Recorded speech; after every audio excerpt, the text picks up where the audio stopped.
Agradecer aquí en esta mesa la compresencia de mis compañeros Gorka Landaburu, Juan Carlos Olarra y Rashid. En principio haré una breve introducción para que ellos puedan realizar el debate con la intervención de todos ustedes posteriormente. Egipto, desde mi punto de vista, es una transición en este momento llena de dudas. Las complejas elecciones en Egipto apuntan a una victoria del Partido de la Libertad y la Justicia, que agrupa al potente movimiento de los hermanos musulmanes. Los salafistas serán probablemente los segundos, mientras el poder militar intenta ralentizar el cambio de un país que sigue sumido en una ola de protestas contra los estertores del régimen.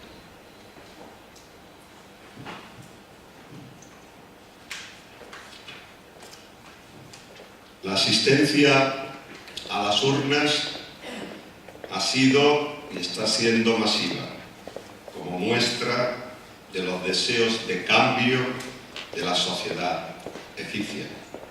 Un pueblo que no parece dispuesto a plegarse al poder de los militares, encarnado por su Consejo Militar.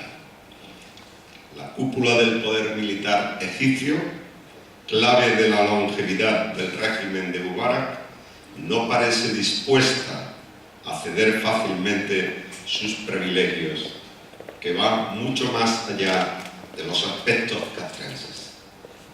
Los generales egipcios dominan gran parte de las más prósperas sociedades del país y están presentes en los sectores más florecientes.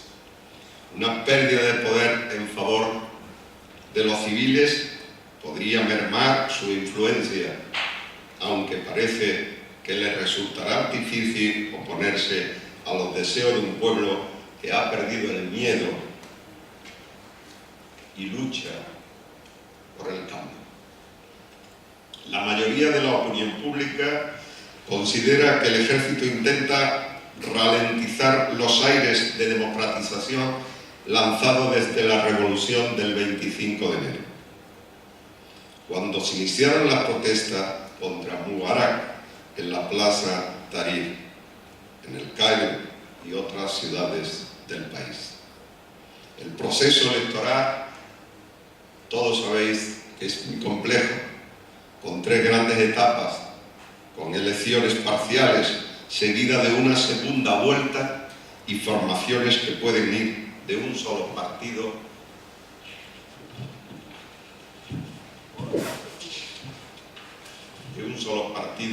a una coalición de varios. Una vez conocidos los resultados y formado el Parlamento, se iniciará el proceso para la elección del presidente. En definitiva, se trata de un largo periodo de transición que durará como mínimo hasta julio del 2012. Las mujeres egipcias están llamadas, tanto desde la revolución como desde su necesaria inclusión en la Constitución, a desempeñar en este largo proceso de transición el papel de luz y el de fuego, el de luz para iluminar y el de fuego para encender el cambio real del pueblo egipcio. Los cambios políticos en Egipto, pieza clave en un mundo árabe, son seguidos con gran atención por parte de sus vecinos israelitas. El primer ministro israelí no tuvo ningún reparo en calificar las revueltas populares en el mundo árabe de islamistas, antioccidentales, antiliberales, anti-israelíes y antidemocráticas. Demasiados anti, digo yo, para ser reales. sobre todo cuando las revueltas populares desde Túnez hasta Egipto, pasando por Libia, están derrocando a los históricos dictadores de esa zona. Es evidente que lo que se juega en Egipto y la paulatina evolución hacia el cambio en Siria cambiará el futuro mapa político que salga de la región e incidirá en las relaciones, sin lugar a duda, entre Israel y Palestina. Como consecuencia, desde mi punto de vista, resulta fundamental un plano de transparencia vital en favor de poder conseguir una transición progresista con la incorporación de la mujer en la nueva Constitución hasta las víctimas o hasta las últimas consecuencias democráticas. Repito, con la absoluta intervención de la sociedad civil y sin ceder un solo espacio que no vaya en favor de la integración de la mujer, de la igualdad de género, así como de la libertad con dignidad del pueblo egipcio en general. No da lugar, pues, de atribuir el protagonismo exclusivo a las élites políticas en un proceso de transición de la dictadura a la democracia. Sin embargo, tampoco podemos pretender dar un bandazo y proponer ahora interpretaciones que confieran esa patente de corso a los ciudadanos propulsores de una cultura cívica.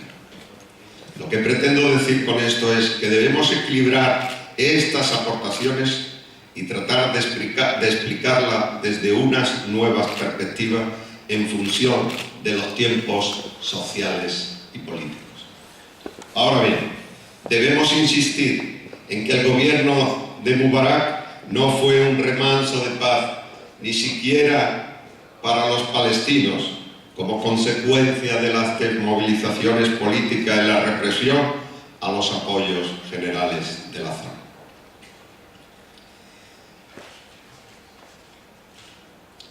A pesar de la represión, el miedo, la disciplina impuesta y el férreo control desplegado por las diferentes instancias del régimen de Mubarak, existió las movilizaciones, existió la plaza de Tahrir, con sus mujeres al frente en un gesto popular que recordó mucho al mayo del 68 en París. Aunque debemos plantearnos la necesidad de recurrir a visiones más complejas y pluridimensionales del papel de la movilización social en el Cairo.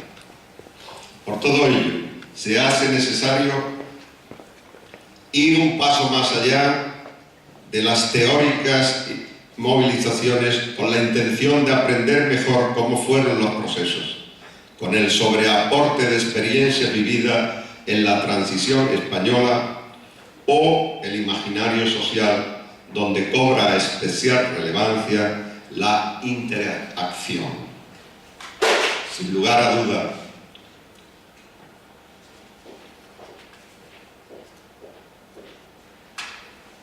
debemos en esta mesa de trabajo interesarnos por saber cómo cambiaron las cosas en Egipto a partir del 25 de enero y cómo seguirán cambiando a partir de junio o de julio del próximo año, con el fin de entender las condiciones sociales y económicas de prácticas sociales emergentes. También deberemos perseguir la comprensión de la racionalidad en cuantas acciones relacionadas con la movilización social se produjeron. Pero desde una perspectiva teórica, todavía no deberá preocupar aún más los aspectos culturales y la identidad colectiva de quienes salieron a la calle para reivindicar el cambio, las mujeres en su mayoría, y sin lugar a duda también me estoy refiriendo a la sociedad civil en general, pero todavía más aún a los líderes de esta y mejor dicho también a las lideresas de la actual sociedad egipcia y a la del mundo en general. Como consecuencia, la situación actual en Egipto y su transición no es ya en la actualidad un conflicto religioso, es un conflicto político y como tal deberemos de abordarlo. Por otro lado, al menos también por mi parte, decir que desde mi pensamiento la reivindicación del papel de los sujetos colectivos en el cambio político no empequeñecen la labor fundamental de las élites políticas. De las élites políticas, sobre todo, en el diseño y en la formación del nuevo marco democrático.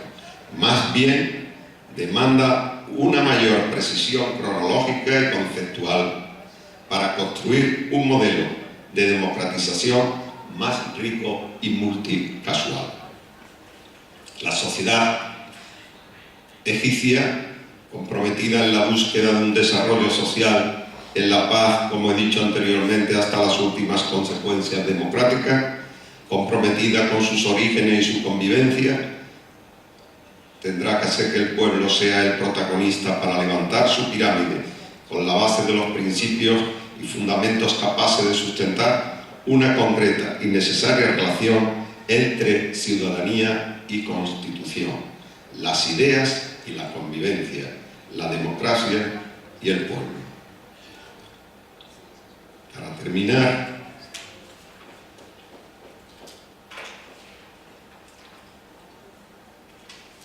decir que nada de lo que la mujer y el hombre construye es tan importante como los puentes. Los puentes unen y la transición suele unir la acción con la práctica de la vida. Muchas gracias.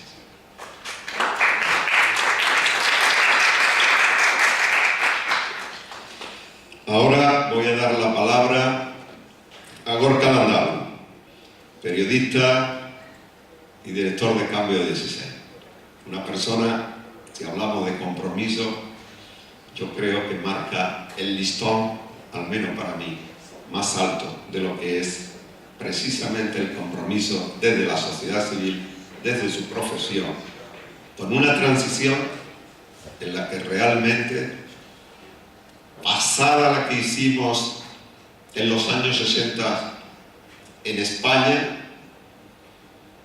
posteriormente una serie de personas lideradas por él en el País Vasco hicimos o intentamos también estar presentes en realizar la transición desde el terrorismo a la paz. Desde hace un tiempo y un periodo breve podemos decir que esa transición, si no está acabada, está en camino de ser terminada. Así que quién mejor también que Gorka Landau para hablarnos de la transición. Gorka. Muchas gracias, Manolo.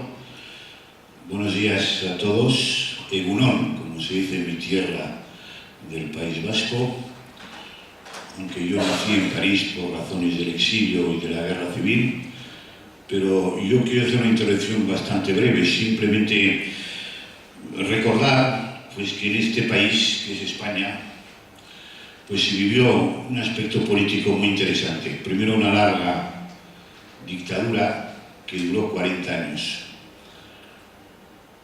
Larga, demasiado larga, ¿no? Y entonces, a finales de los años 1970, había muy pocos españoles politizados o implicados en partidos políticos que estaban prohibidos, y muy pocos capaces de prever tanto del lado franquista, un régimen que duró 40 años después de una terrible, tremenda guerra civil, lo que puede suponer una guerra civil con muchos muertos por ambos bandos, ¿no? Pero tanto en el lado franquista como en el otro, nadie podía prever lo que iba a pasar en España a la muerte del dictador, aunque todo el mundo ya pensaba en la libertad y en la democracia. La muerte del dictador en 1975 aceleró todo un proceso que permitiría a los españoles recobrar la libertad y la democracia.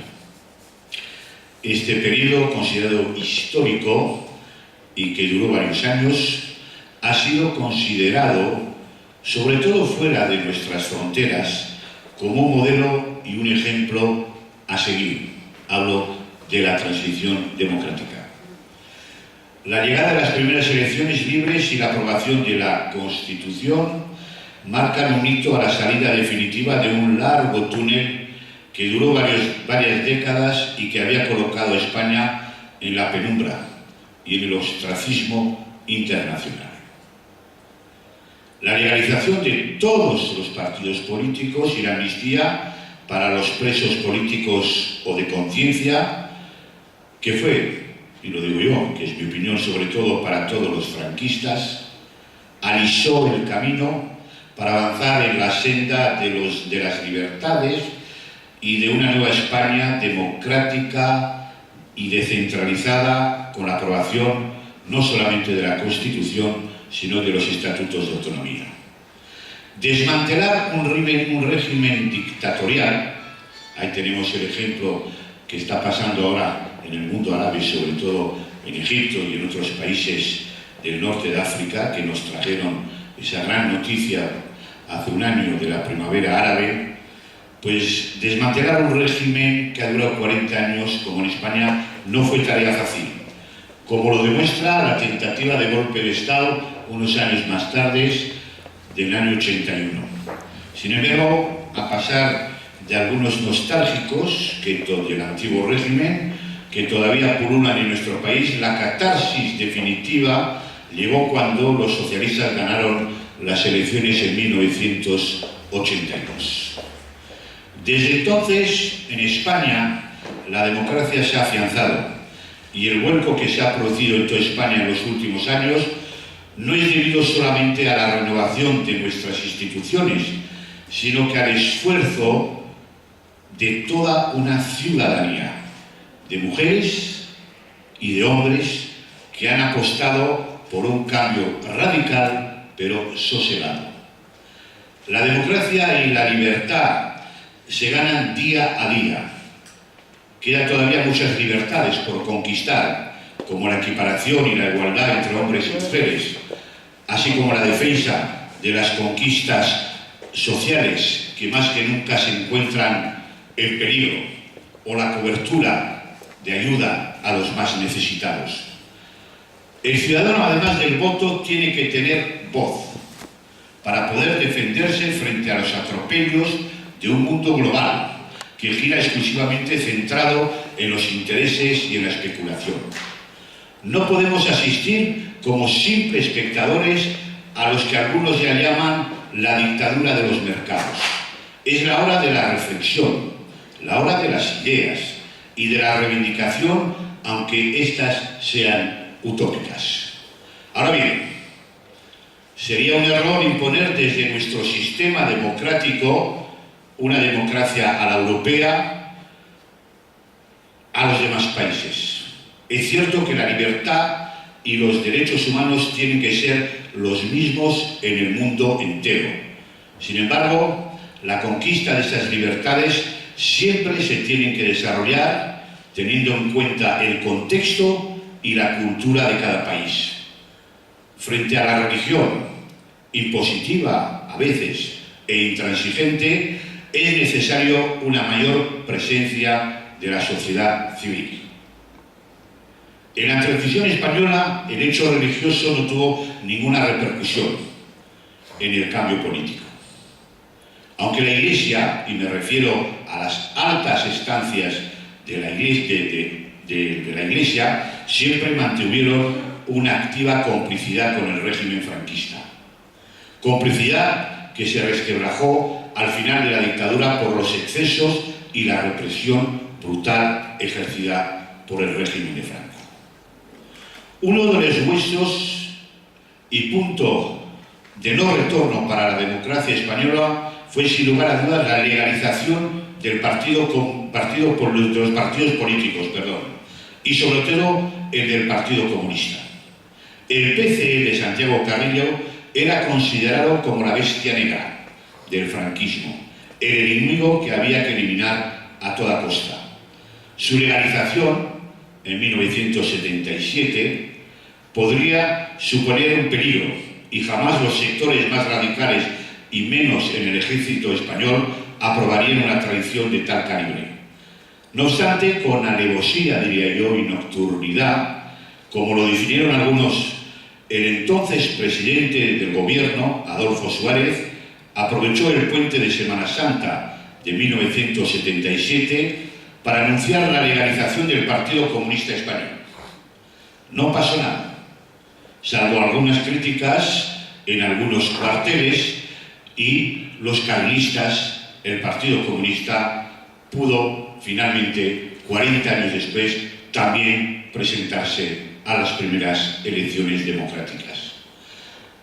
Esta legalización, acompañada por una amnistía general, fueron los mimbres que confirmaron el inexorable camino hacia la democracia. Quedaba mucha tarea, pero la buena voluntad de los partidos y sus diferentes dirigentes permitieron allanar esta senda hacia el consenso y el acuerdo entre todos. Todos tuvieron que ceder.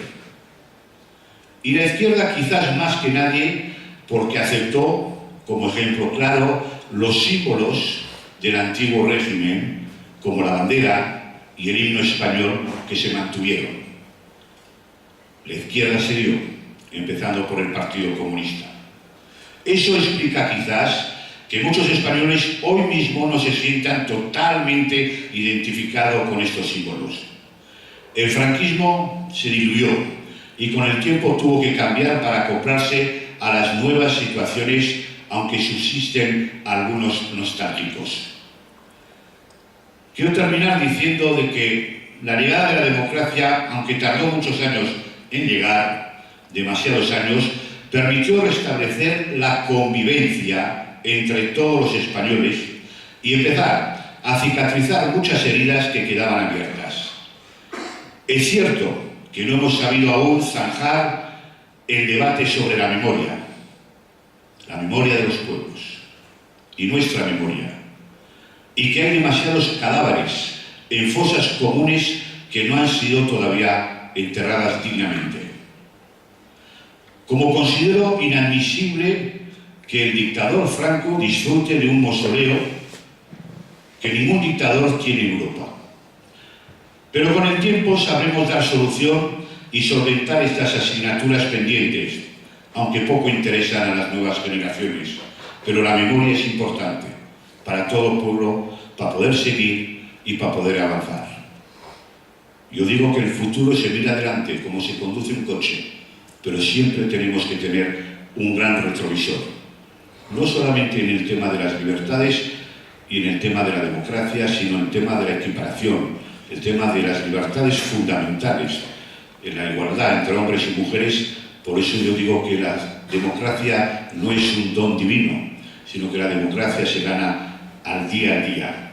La democracia, que es vital para todas las sociedades, no solamente se consigue con un cambio de régimen o un cambio de leyes o mediante los consensos, sino, como lo he dicho anteriormente, la democracia se confirma día a día. Y en ese compromiso no es solamente para los gobernantes, sino que corresponde a toda la ciudadanía y a los ciudadanos, que siempre han de estar en alerta ante cada tentativa de intento de recorte de esas libertades. Y termino simplemente porque ha habido otra dictadura en este país, y esa dictadura se llama la violencia y el terrorismo.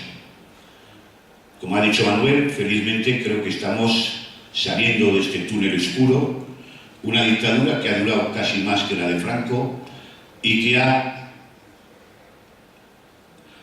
colocado al pueblo vasco, sobre todo, en una situación muy complicada. Las armas se han cargado.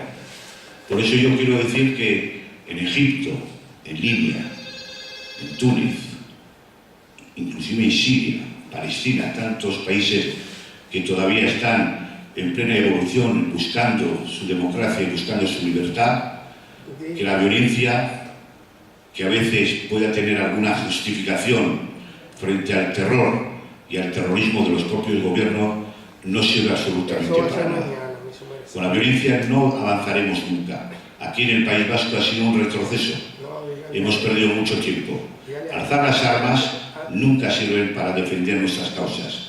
Yo sé que es complicado y espero que también en Egipto, donde hay mucha gente allá, se haga una transición democrática pacífica, con tranquilidad, la ciudadanía tome el poder y sobre todo que nadie se le ocurra impugnar las armas, porque eso también es un retroceso para los derechos humanos y para la libertad de los pueblos. Muchas gracias.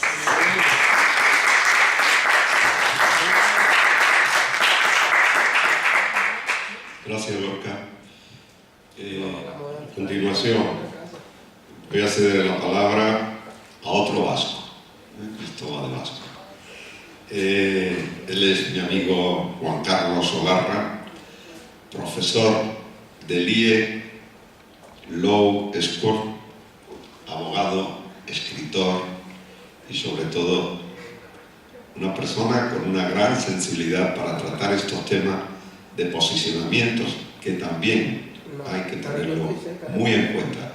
Y si realmente, como al principio dije, al margen de lo que yo pienso, que las experiencias pueden servir, pero de cualquier manera tiene que ser muy plural todas.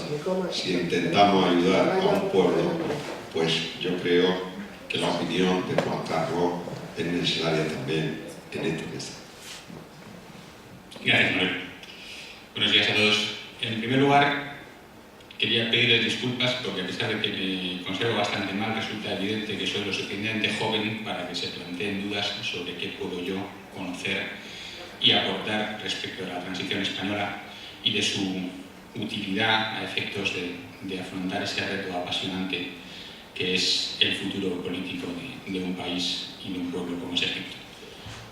Bueno, acepten por lo menos mi interés académico y teórico en la materia y mi pasión por la historia como justificantes de mi presencia aquí, aparte de la notoria amistad con Manuel, que probablemente también lo hace.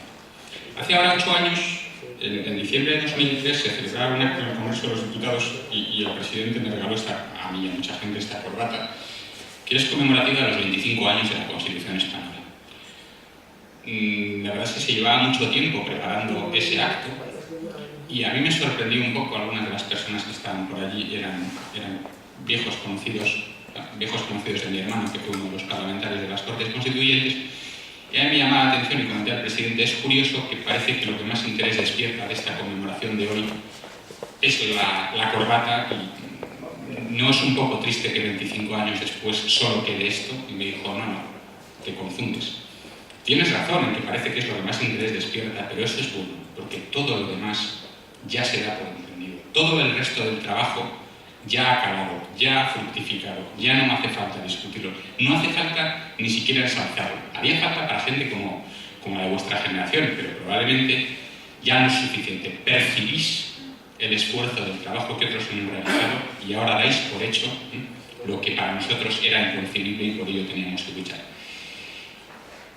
Y hoy me gustaría pensar que dentro de 25 años pueda celebrarse en el Cairo algún tipo de acto en el que probablemente no hay una corbata, porque no creo que lleven corbata en aquella época prácticamente nadie, pero que se pueda celebrar un tipo de acto en el que el mayor interés de las personas entre 30 y 40 años que acudan en el Cairo sea el obtener el regalo conmemorativo, porque den por hecho que el pueblo egipcio goza de un sistema de libertades y de un esquema que permite a todo el mundo ejercer sus derechos en plena igualdad y en un ámbito de solidaridad entendido como cooperación mutua.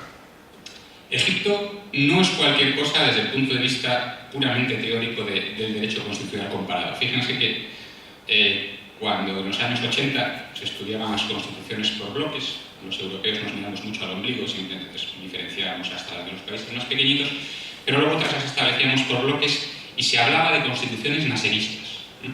Se decía que ese era un modelo que se había más o menos implantado con diferencias en el norte de África y con un cierto sentido colonial del que lamentablemente creo que todavía atufan algunos de los comentarios y posiciones que yo he tenido oportunidad de leer a raíz de los sucesos de la llamada Primavera Árabe, pues se entendía que era un esquema válido en la medida en que permitía a Occidente vivir tranquilo sin tener ese miedo a un polvorín islamista en el norte de África. Por eso es especialmente interesante ver no ya el hecho social y político del cambio que se está produciendo y hacia dónde derivará en Egipto, sino también cuál será su materialización. En la Constitución siempre hablamos de constitución formal y de constitución material. Es evidente que Egipto en ese sentido tiene un pasado con mucha más carga de profundidad y no sabemos lo que pesará para bien o para mal en su evolución futura. Ciertamente, cuando yo analizaba de cara a la mesa redonda de hoy qué valores podemos utilizar de nuestro modelo de transición política y cuáles podríamos exportar o recomendar como exportables a Egipto, y tratando de huir de ese tufillo colonial al que antes hacía referencia, yo hacía un ejercicio autocrítico. Yo he escuchado con mucha atención a Gorka y a Manuel y comprendo, pero yo, probablemente por mi edad y por esa anécdota que les comentaba, pues mi generación somos en algunas cosas más críticos con nuestro modelo de transición. Entendemos que en algunas cosas probablemente no se afrontaron de forma adecuada y sobre todo nos da la sensación, insisto que puede ser injusta, de que lo hemos mitificado demasiado. Durante una primera etapa lo que más se valoró de la transición española es que había sido un curso de la ley a la ley para cambiar radicalmente la ley. Se valoraba fundamentalmente que no hubiese habido ninguna ruptura revolucionaria. Evidentemente ese elemento es imposible considerar su exportación a Egipto, porque en Egipto la libertad regresará o está regresando de la mano de una, desde mi punto de vista, admirable respuesta a revolución ciudadana, revolución pacífica, pero revolución ciudadana. Entonces, ¿qué es lo más importante de la transición española que podemos exportar? Yo creo que lo más relevante es la sabiduría colectiva del pueblo expresada en su voluntad en las urnas. Sé que los resultados electorales de Egipto han producido, a todos nos han producido, reacciones encontradas, diferentes, pero lo que yo he aprendido de estos 30 y pico años que llevamos con las urnas abiertas en España es que hay que pensar que el pueblo nunca se equivoca. Y si se equivoca, tiene derecho a cometer sus propios errores. No podemos imponer modelos, insisto, coloniales, en los que de algún modo se trata de decir el pueblo egipcio carece de la madurez suficiente para decidir sus destinos, porque si les damos esa capacidad plena, pueden producir no se sabe qué efectos geoestratégicos o no se sabe qué perjuicios al orden global mundial. Miren, sinceramente, puede ser, pero nadie tiene derecho a limitar. Podemos, desde la experiencia, a los niveles que nos permiten los actuales sistemas de comunicación y de interrelación, a través de los movimientos asociativos, a través de la cooperación de distintos partidos políticos internacionalmente estructurados en organizaciones, podemos tratar de trasladar reflexiones. Pero cuando el pueblo se expresa y alguien censura o trata de silenciar esa expresión popular, entonces sí que estamos retrocediendo gravemente hacia atrás. El mapa electoral que resumía Manuel y que ese ha sido el resultado de las últimas elecciones, efectivamente plantea numerosos enigmas, para mí parte de ellos desde el desconocimiento generalizado que en muchos países occidentales existe sobre la realidad de esos partidos políticos. Antes mencionaba Gorka la situación que existía en España con el Partido Comunista. El Partido Comunista estaba considerado probablemente como la más perversa institución y además incardinada y trufada teóricamente en todos los estamentos de la sociedad española, y el Partido Comunista tuvo un reflejo electoral y político en la transición española muy escaso, aunque sí tuvo una enorme importancia en ese otro ámbito del que hablábamos, de ser un canalizador de muchos mensajes que venían de asociaciones, partidos, instituciones de fuera de España, y que el único terminal político alternativo al régimen establecido anteriormente que conocían era el Partido Comunista. Desde una posición ideológica bastante apartada de sus postulados y pesar del espíritu crítico que antes mencionaba, creo que el Partido Comunista merece un homenaje especial por su labor, que más allá de su significación política, que insisto, fue muy escasa y hasta sorpresiva, permitió, fue muy generoso y fue muy hábil y permitió sobre todo hacer penetrar en España una serie de mensajes que ayudaron, creo que ayudaron sobre todo a la izquierda a encauzar sus esfuerzos, incluso a ser pacientes y aguantar 2 elecciones perdidas para tener una enorme victoria abrumadora después.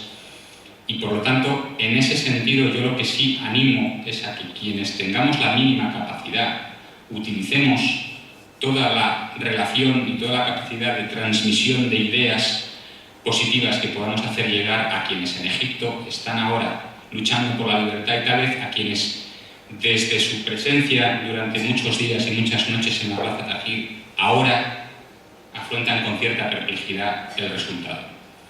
También tenemos que, eso sí, sin incurrir en el colonialismo al que antes me refería, estar muy vigilantes y tratar, en su caso, de ejercer toda la presión que sea necesaria ante cualquier manifestación de vulneración de esa incipiente libertad que se está manifestando en Egipto.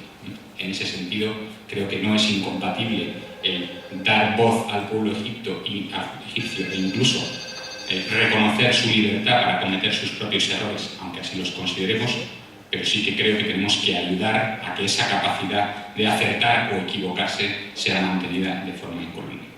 Y por último, sí quería hacer una mención específica, en honor a nuestras anfitrionas, a la labor que en España, en el momento de la transición política, hicieron una serie de mujeres que en ese momento en gran parte quedó ensombrecida, porque los cambios políticos eran de tal dimensión que determinados aspectos que costaron mucha lucha y mucho esfuerzo de muchas mujeres quedaron algo ensombrecidos, pero gracias a los cuales, al igual que con la anécdota de la corbata, hoy las mujeres en España gozan de muchísimo ámbito de libertad y de igualdad que en ese momento esas mujeres tal vez ni siquiera de su esfuerzo podían imaginar. Estoy hablando, se pueden poner nombres, me sabe mal porque seguro que me dejo alguno, estoy hablando de Cristina Almeida, estoy hablando de Elena Alberdi, estoy hablando de Amparo Rubiales, pero perdónenme porque seguro que me dejo a muchas más. También después de esas han venido otras que con su actividad política directa, simplemente sin ejercer una reivindicación directamente feminista porque ya no era necesaria, pero ejerciendo como mujeres la labor política a la que vinieron llamadas, han conseguido que por lo menos en el panorama, ahora veremos qué nuevo gobierno nos aparece en la fotografía, pero en los gobiernos de las últimas décadas, por lo menos de las 2 últimas décadas, en las cámaras nos hemos acostumbrado a que por lo menos no sea tan rara avis el que esté una mujer y sobre todo que cuando muchas veces tenemos que criticar la labor del titular de una cartera, ya nadie se fije en si es una mujer o un hombre, sino en si es un tipo cuya labor es susceptible de crítica. En ese sentido, la ayuda a las mujeres que en Egipto están llevando a cabo esa lucha particular, esa pelea dentro de la pelea, tiene que ser reforzada, porque, insisto, son tantos los objetivos de 0 a 100, el pasar de la falta de libertad a la libertad total, el tener urnas, el tener elecciones, el tener partidos, que determinados objetivos a veces parece que pueden quedar orillados. Y es importante sentarlos desde el principio, porque si no, esa posposición de la plena igualdad de las mujeres en la revolución política y democrática en Egipto no sería justa y desde luego no se correspondería con el papel que muchas mujeres han desempeñado en las movilizaciones que han llevado al pueblo egipcio a la situación en la que ahora se encuentra. Muchas gracias.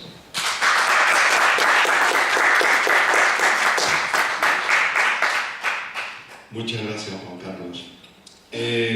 A continuación, voy a dar la palabra a, no sé si lo pronunciaré bien, a Waled Rashid, portavoz del movimiento del 6 de abril, activista social y, por lo que conozco y sé, un joven. También hay que considerar la revolución actual en el mundo desde los posicionamientos, desde el de la mujer, también el de los jóvenes, que realmente puede ofrecer esperanza y futuro, sin lugar a duda, al pueblo egipcio y lo que realmente el pueblo quiere llegar a conseguir, su libertad plena. Así que doy la palabra a Rashid.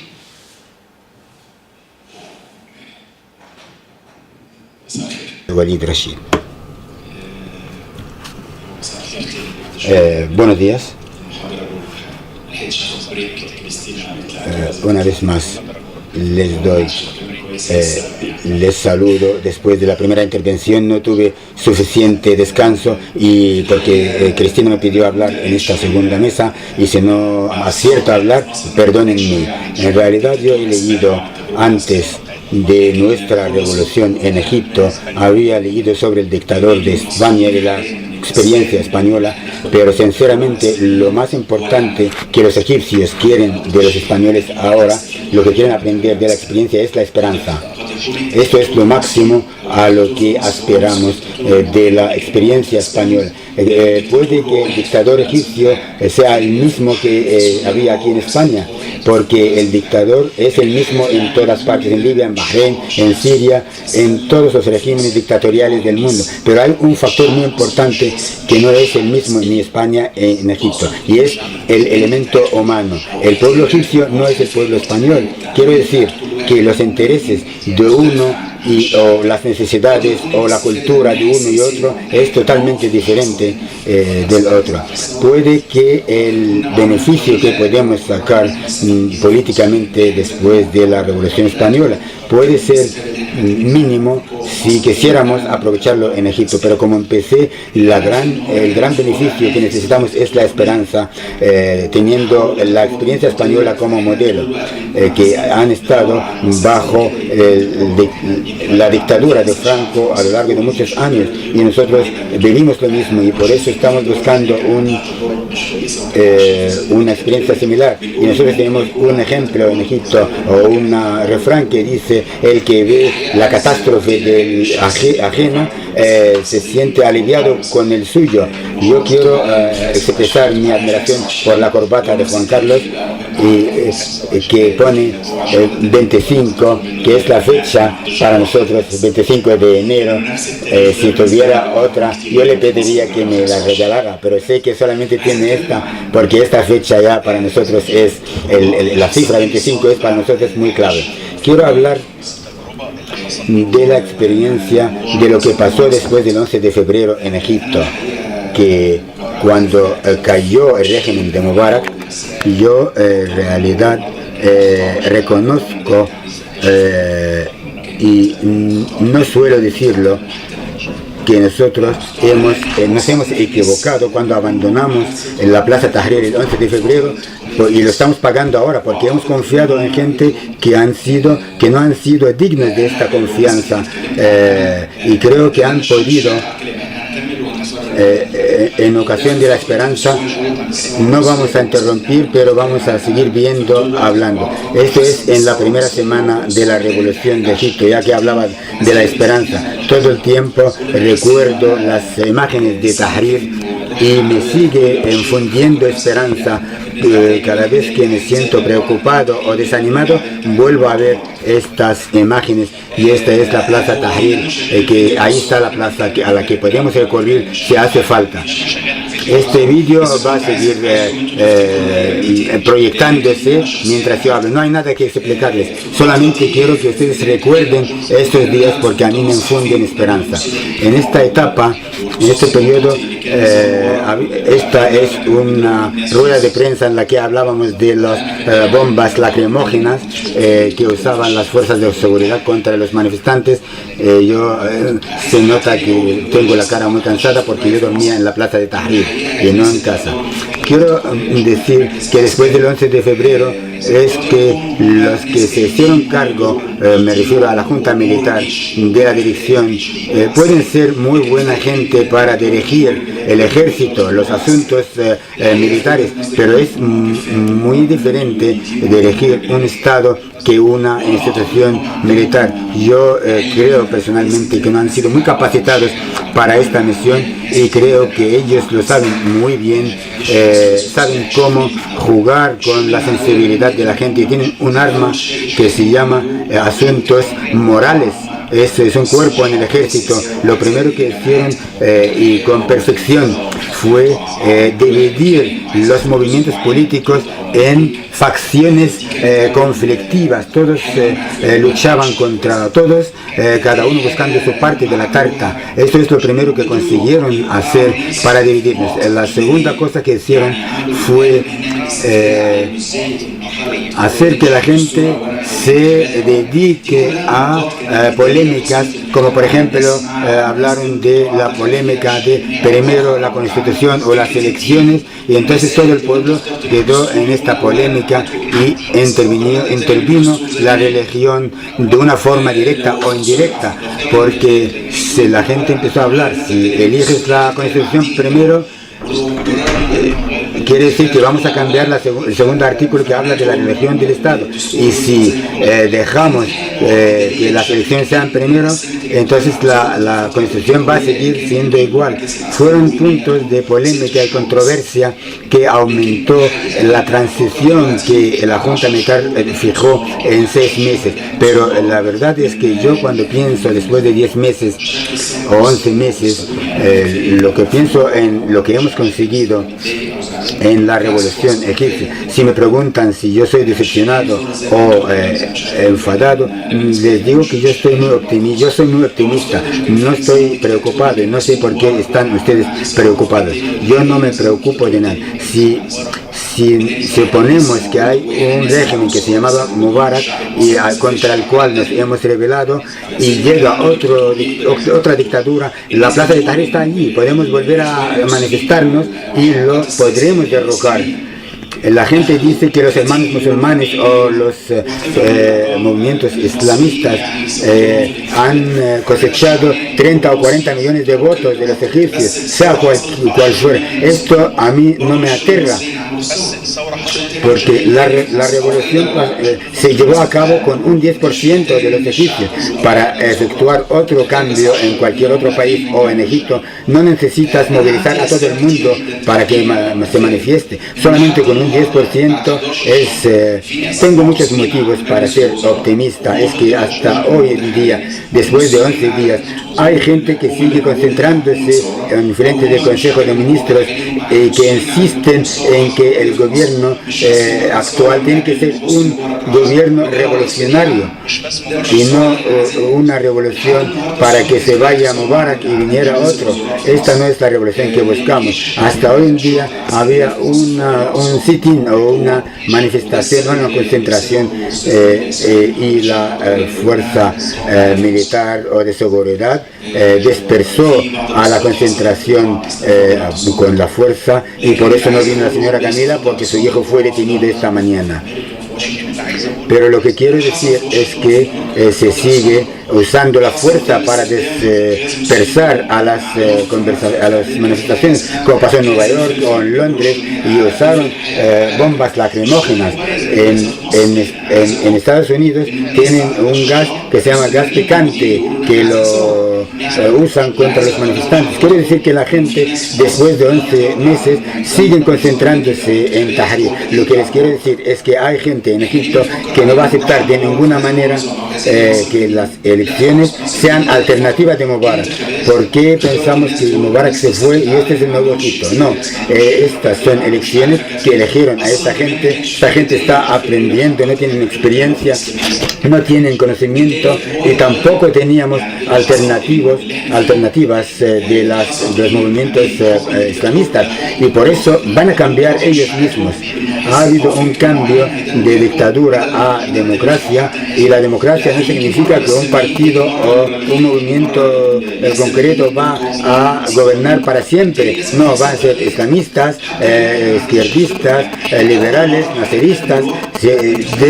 Va a haber cambio. Hasta hoy no tenemos la experiencia. Por primera vez asistimos a elecciones como la experiencia de cualquier madre que que nunca ha tenido hijo y después del primer parto, pero en la segunda o segundo parto ya tiene más experiencia. Les doy otro ejemplo que me hace ser optimista, es que al inicio de este año, de este curso académico en Egipto, todos los profesores en Egipto tenían problemas con su sueldo. Entonces todos se fueron a la huelga la primera semana del año académico hasta conseguir sus sueldos. Al principio todo el mundo los acusaba de abandonar su trabajo y de hacer daño a la economía, pero su insistencia en su reivindicación, a los 10 días consiguieron sus reivindicaciones,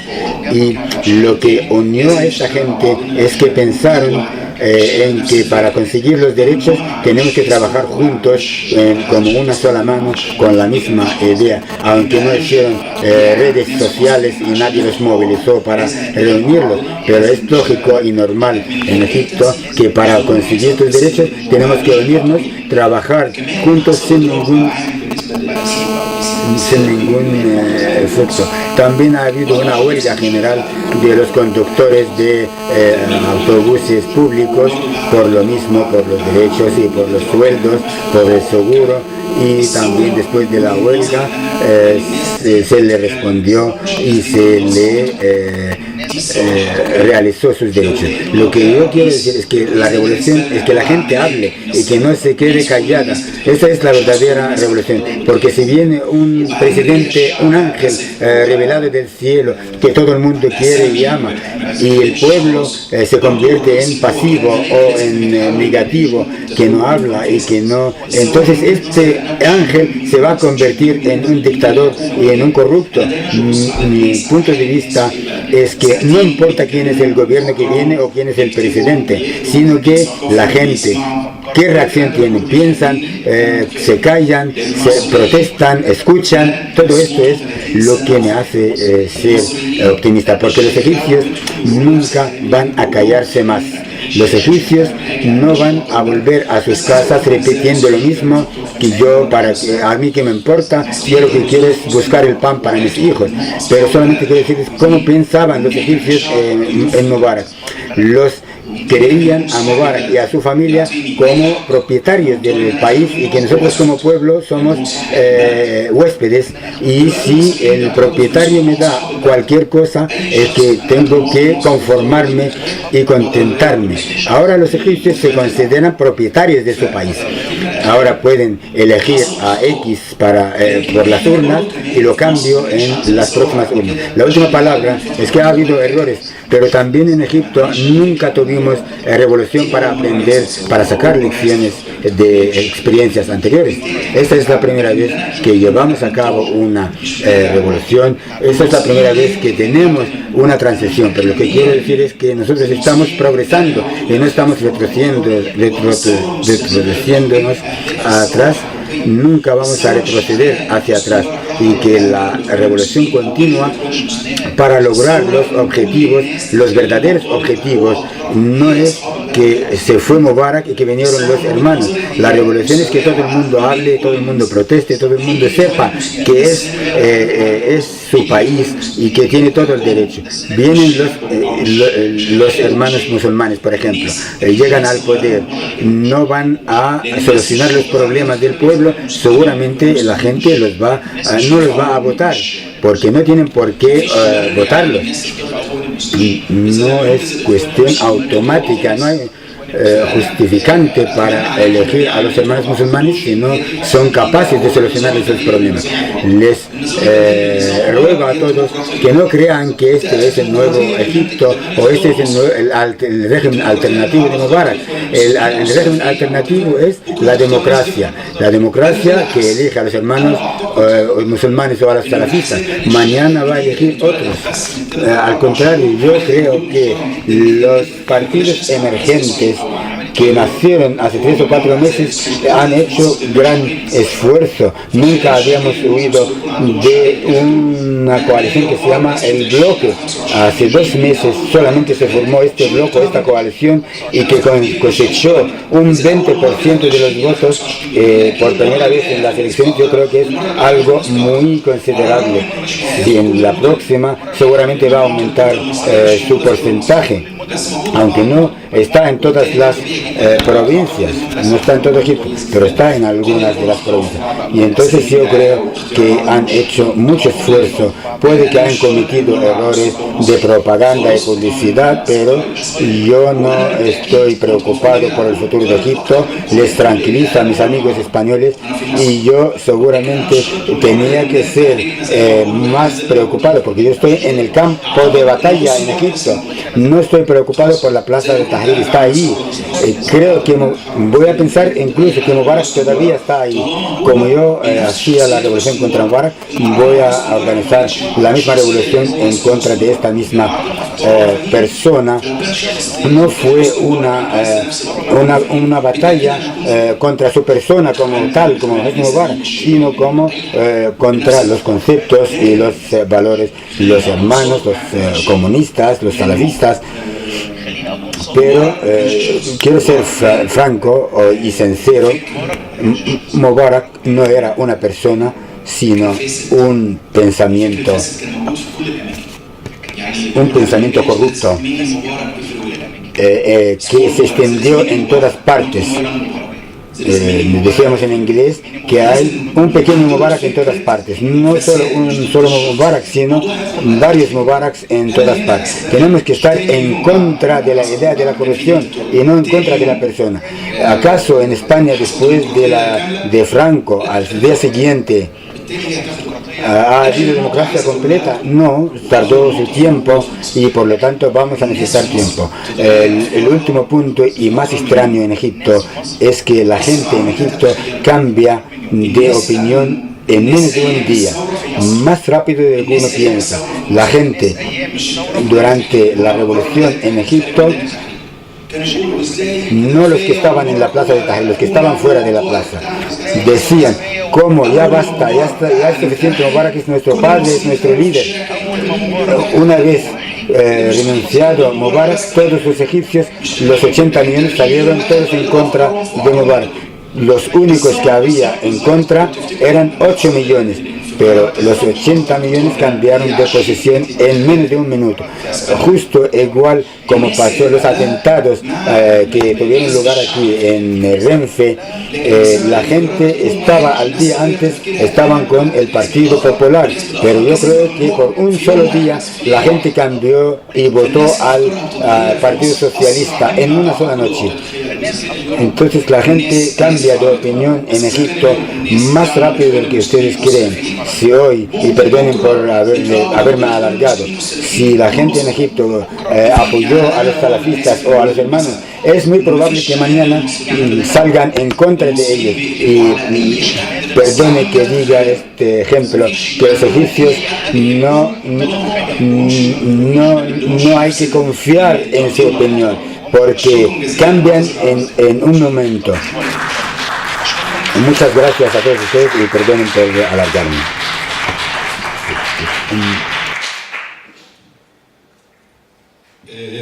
Muchas gracias, Rashid, por tu intervención. Solamente decirte que yo te deseo al pueblo egipcio todo lo que tú desees en favor del objetivo principal, que es la libertad con dignidad de los pueblos, de las mujeres y de los hombres. Espero que tu país no cambie tanto como para volver a donde estabais. Espero también que eso sea concretamente un trabajo de vosotros los revolucionarios. Como bien ha dicho Juan Carlos, él, por su edad, no tuvo esa oportunidad. Gorka y yo sí.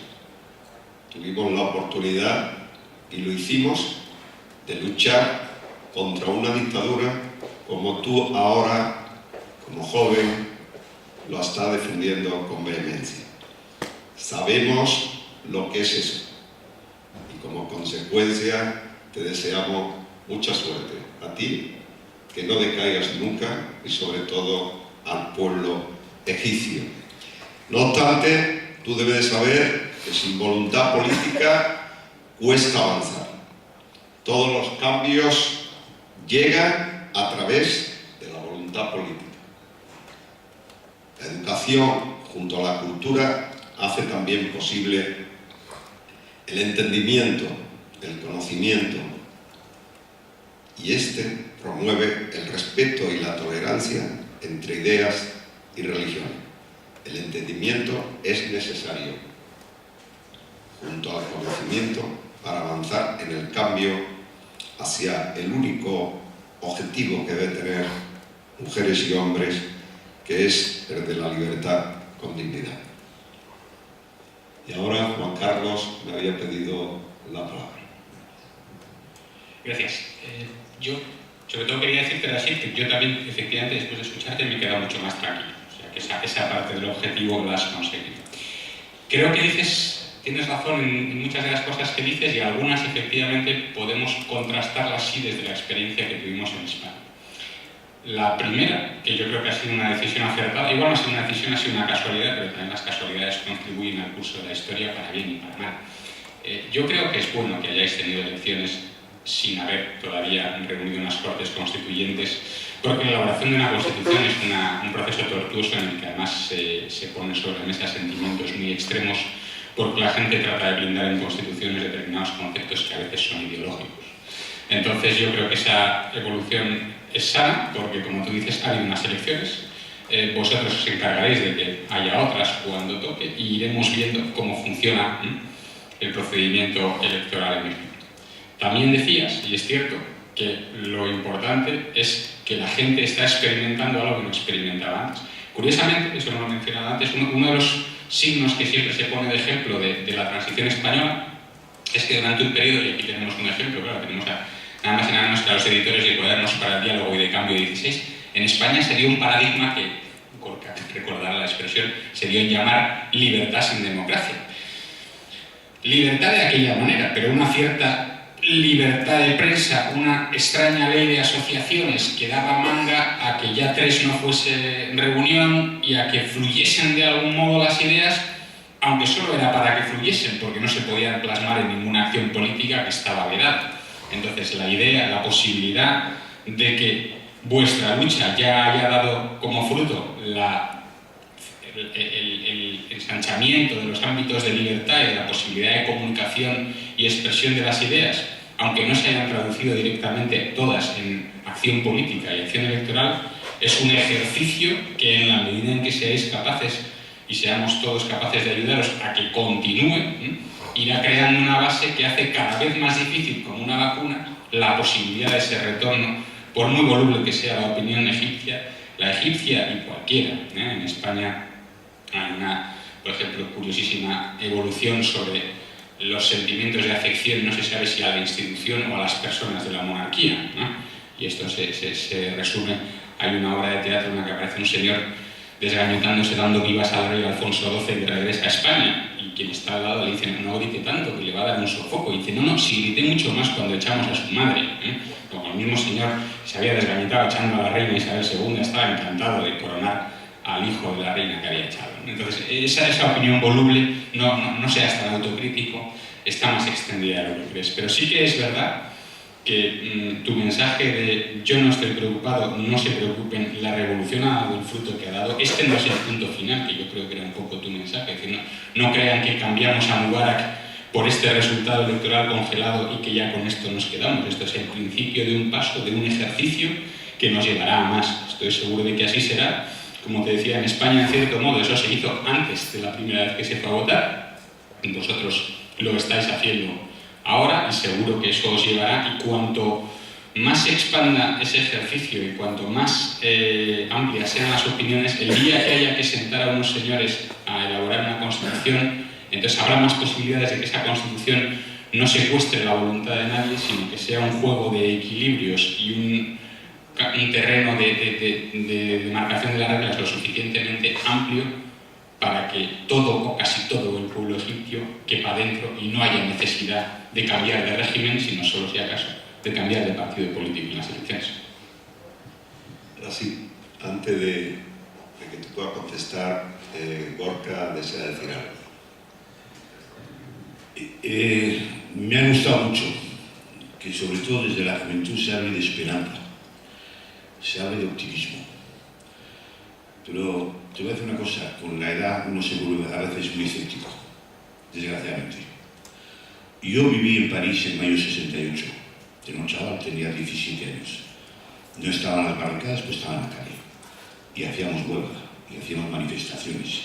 Participé al 13 de mayo del 68, en la cual casi 2 millones de parisinos franceses salieron a la calle para protestar contra el régimen del señor de Gaulle, contra lo que todavía. Y esto estaba fructificando cuando de repente fueron los propios sindicatos que habían movilizado, primero los estudiantes, naturalmente, después los sindicatos. Y ya cuando las cosas escapan están los partidos y son los que controlaron, y lo tengo que reconocer, fue el sindicato comunista de la UGT en Francia, la CGT, mejor dicho, perdona, quien, bueno, pues dio por finiquitado el mayo 68, pero quedó una cosa importante, la esencia, las ideas, y a partir de ahí cambiaron muchas cosas. Vosotros tenéis la suerte de que habéis, con vuestra revolución, habéis hecho cambiar al dictador. El dictador ha tenido que marcharse. En nuestro se murió en la cama. Desgraciadamente, tuvimos que esperar que la larga enfermedad y tal. Y de la misma manera que la opinión es voluble, pues antes de su enfermedad, unas semanas antes, que por cierto fusiló a 5 personas, el señor Franco, por llamarle señor, a 5 personas, en los cuales había 2 vascos, los fusiló, pues había un ataque internacional contra el general Franco, manifestaciones en París, que yo todavía estaba en París en el exilio, en Roma, en Berlín, en todos lados, y salió aquí en esta ciudad, en la Plaza de Oriente, y estaba lleno de gente. Es decir, que cuando Franco vivía había muchos franquistas. Cuando Franco murió ya nadie era franquista. Todos eran demócratas. Eso pasa en la cotidiana, en la opinión pública, y yo creo que hay que tener en cuenta que es normal, que es una reacción lógica, ¿no? Igual que en Francia todos trabajaron en la resistencia contra Hitler, pero había muchos que colaboraron efectivamente con el gobierno alemán. Todos los pueblos tenemos nuestros pecados y nuestras vergüenzas. Igual que aquí en el País Vasco, todos ahora han luchado contra ETA, pero hace unos años muy poca gente les plantaba cara, no por sus ideales, sino porque ponían bombas y porque mataban y asesinaban, y a mí también intentaron asesinarme. Pero luchamos por la libertad siempre y por la democracia. Por eso yo creo que una cosa que tenéis que tener en cuenta es que, bueno, las revoluciones son buenas, son sanas, traen oxígeno. Nosotros, los europeos, pocas lecciones os tenemos que dar, si hemos sido los peores colonizadores del mundo, tanto en América Latina, aunque se ha hecho, pero hemos sido colonizadores y hemos matado y hemos asesinado. No digo los franceses en todo el Magreb, o los demás, o los ingleses en Egipto en su momento, o demás. Yo creo que moralmente pocas lecciones. Ahora, no quiere decir que nosotros los europeos vamos a dar lecciones, ayudar a impulsar todo lo que queráis. Pero claro, la revolución se hace de la noche a la mañana, lo habéis hecho perfectamente, en Túnez también, lo de Libia es una cosa más complicada, pero después hay que saber a dónde se va y qué es lo que se quiere verdaderamente. Y después la realidad pues estompa los sueños que podamos tener. Y yo creo en la ilusión. El fenómeno del 15M, que yo me he acercado, ya soy un poco mayor, pero me interesa, por ejemplo, el 15M, no solamente aquí, en Francia, en todo lugar, porque la juventud, sobre todo, tiene que replantear cosas. No es cuestión de ir a la violencia, a las barricadas, no, manifestar, protestar, decir a los gobernantes que hay que ir más lejos, que la democracia no es un voto cada 4 años y después de la campaña electoral me he olvidado. Vosotros tenéis que construir un país. Pero dentro de esa construcción, amigo Jair, una cosa que voy a decir, está el sueño, que es muy bonito, que siempre hay que soñar, y lo he dicho al principio, hay que ser utópico a veces, aunque sea utopía, pero también hay que ser muy realista. Y la sociedad egipcia necesita ese sueño, que ya lo ha conseguido en la calle, que lo tiene que seguir consiguiendo, pero también tiene que volver al realismo, porque la política, como dice Manuel, es el realismo.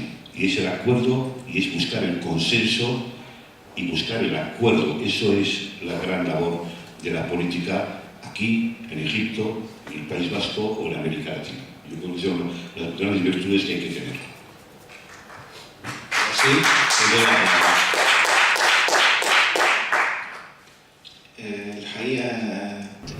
La palabra, empiezo desde el principio, reconstruir un Estado. Yo creo que necesitamos reconstruir un pueblo, un ser humano, gente cualificada para que pueda participar en construir un futuro que nosotros estamos haciendo ahora. Lo que tenemos que hacer es construir el ser humano cultural y políticamente. Les invito a estudiar la revolución egipcia, no por los resultados electorales ni políticos, sino estudiar los jóvenes que estuvieron en la plaza de Tahrir del 25 de enero, el 28 de enero. Quiero que lo estudien fisiológicamente. Estos jóvenes, cómo piensan, cómo se tratan, y este estudio le puede posibilitar saber cómo va a ser Egipto en el futuro. La revolución es una revolución totalmente diferente en sus ambiciones, en sus ideas, en su uso de la tecnología. Esta generación, si lo estudian, ya verán el futuro de Egipto, cómo va a ser después de 5 o 10 años políticamente. Pero no quiero que estudien Egipto electoralmente, sino un estudio juvenil de la juventud, cómo trabajan, cómo piensan, qué hacen en las redes sociales, cómo se organizan. Yo creo que va a ser muy útil y creo que va a dar una impresión de que la revolución nunca va a morir en Egipto. Aunque no comparto el ejemplo que les voy a decir, yo no comparto este ejemplo, entre comillas, yo no comparto, pero en Egipto, durante el mandato de Mubarak, las relaciones con Israel fueron muy buenas, excelentes, como Israel decía que era un arma estratégico para Israel, porque fue el mejor amigo de Israel. Y cuando pasaba un intercambio de fuego entre los soldados egipcios o israelíes en la frontera, asesinaban a soldados egipcios. Israel se disculpaba y Mubarak lo aceptaba muy amistosamente, pero cuando pasó en Egipto después de la revolución, la juventud no aceptó estas excusas israelíes, y la juventud dijo que Israel tiene que entender que hay una nueva generación que no acepta las ofensas. No tenemos ninguna interpretación de ninguna actitud, sino que en Egipto decimos alma por alma, ojo por ojo, y el que empieza es el que tiene que aguantar. El pueblo, por eso el pueblo egipcio cercó la embajada israelí en el Cairo y bajaron la bandera israelí como respuesta a la ofensa y la indignación que se sentaba, y las autoridades israelíes no contestaron. ¿Y saben dónde está la embajada israelí en el Cairo? Está en un 18º piso, por razones de seguridad la tienen en un 18º piso, y la juventud que fueron pedían bajar la bandera israelí como respuesta a la ofensa representada en la matanza de soldados egipcios en las fronteras. Uno de los jóvenes decidió trepar la fachada para bajar la bandera, y efectivamente lo hizo, y el mensaje a todo el mundo fue que nació una nueva generación que tiene los mismos conceptos. Yo repito que la agresión contra cualquier embajada extranjera en Egipto es inadmisible, aún así, aunque fuera la embajada de Israel. Si es una embajada en territorio egipcio es que tiene que tener todas las razones de seguridad. Mi amigo Carlos, cuando dijo que espera que los sueños que yo digo sean sinceras y que se materialicen en el futuro, yo te aseguro que no vamos a retroceder nunca, porque esto, retrocederse, significa dar la vida. Mi vida personal va a ser el precio, porque la generación actual de Egipto ahora, que les invita a estudiar sociológicamente, no le preocupa mucho vivir mucho, no le preocupa cuándo va a morir. Lo que sí le preocupa es que cada día que viva en libertad, en justicia y en dignidad. No le importa vivir muchos años, pero sí le importa vivir libertad en libertad. Y no digo su libertad o su muerte, no es un llamado a la violencia, pero quiero decir que él entiende los principios de la dignidad, del orgullo personal y del respeto, el valor del ser humano en cualquier país, y que los egipcios no van a aceptar menos de este respeto y esa dignidad, aunque la opción en las elecciones presidenciales fuera peor que las elecciones parlamentarias. Tampoco estoy preocupado. Mi objetivo preocupante es el pueblo, no el régimen. Muchas gracias.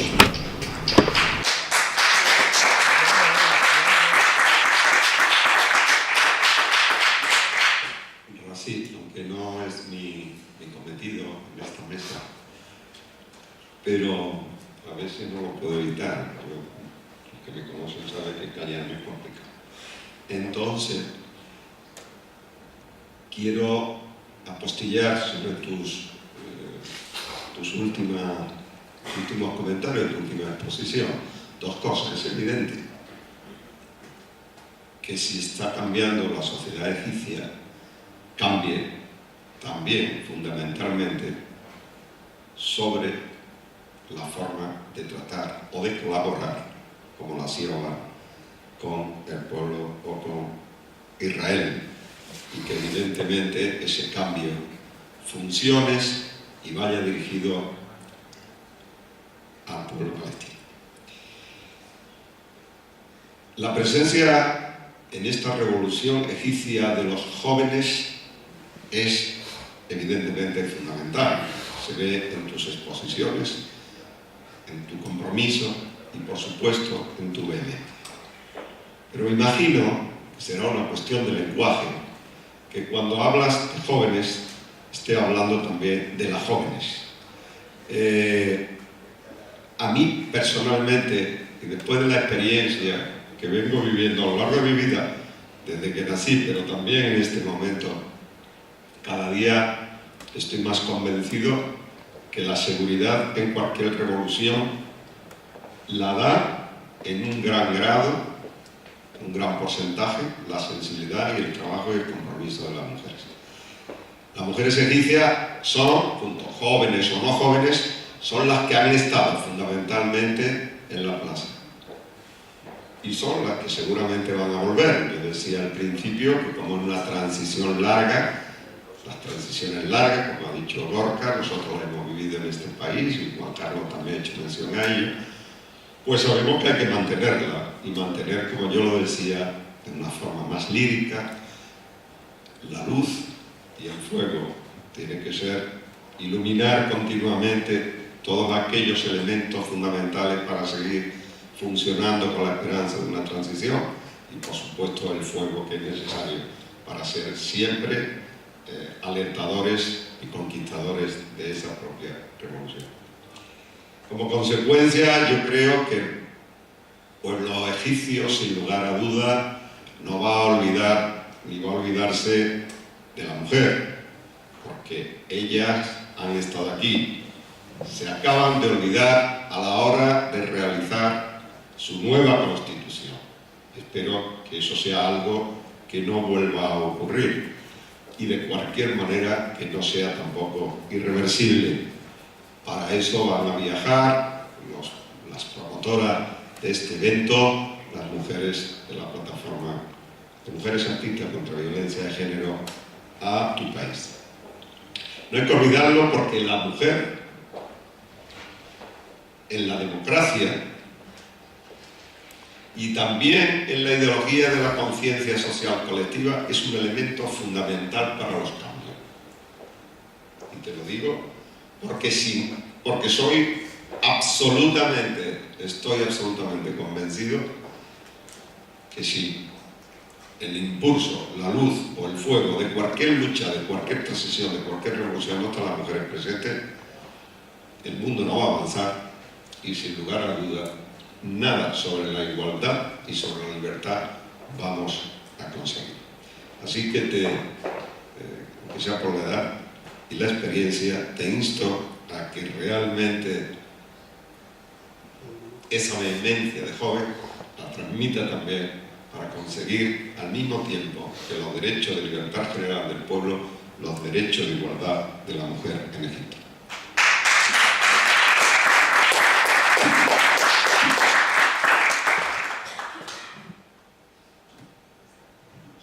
¿Alguien quiere hacer una pregunta? Por eso hay 5 minutos. Entonces yo creo que voy a aprovechar para despedir el acto. Lógicamente no puedo perder la oportunidad y además no puedo y además no quiero de dejar sin decir o resaltar el trabajo revolucionario, comprometido, solidario y sin lugar a duda eficaz que hace la plataforma de Mujeres Artistas contra la Violencia de Género en favor de los pueblos más desfavorecidos en libertad y en igualdad. Gracias a la plataforma y fundamentalmente y especialmente a su presidenta Cristina del Valle por hacer posible que estas cosas ocurran, para hacer posible que otro mundo sea diferente. Gracias.